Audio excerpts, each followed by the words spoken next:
Let's talk about the voice, because things are moving rapidly against the government. And now you've got all those moderate Liberals. You've got people like Lucy Turnbull out there. You've got Labor Senator Andrew Bragg, all pro-voice. Realising this thing's headed for a brick wall. They all want it now postponed. Tony Abbott was out there in the media this morning. Pretty tough on the issue. Have a listen.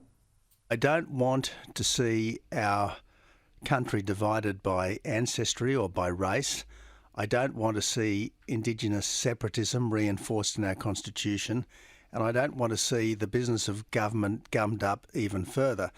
Look, I'm all in favour of Indigenous recognition, but this isn't recognition. This is a power grab by activists.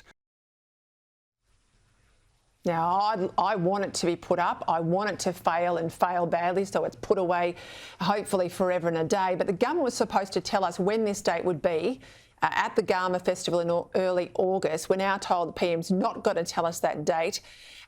This idea of putting it off until sometime next year, of course, the Constitution says you can't, once the question passes the Parliament, Dennis, you can't put it to the people before 90 days.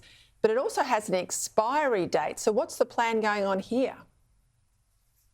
Well, I think in the first instance, as far as the delay in announcing the actual date of the referendum, which sets the campaign rolling, I think that is because Anthony Albanese has seen the difficulty that the Voice is in the polling, the splits within the Yes campaign, people saying please defer it, etc. So what he is now concentrating on is a short, sharp advertising campaign where those tens of millions of dollars in advertising from corporate Australia will be able to use and try and get people in that very short campaign to change their mind. I don't think that's actually a good idea, but that's clearly where they're going. But as far as delaying it goes, the Prime Minister has shown no inkling at all that he wants to delay or defer.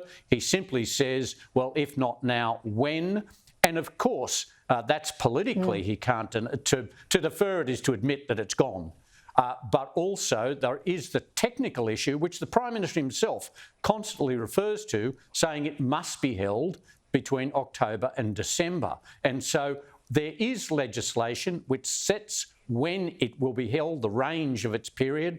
And if that expires without being used, we have to go through the whole process again to get changed legislation or new legislation for a new referendum. I don't think that the Prime Minister is going to delay or defer the referendum. For a long time, Dennis, the talk has been it will be mid-October. Do you think that's still the case?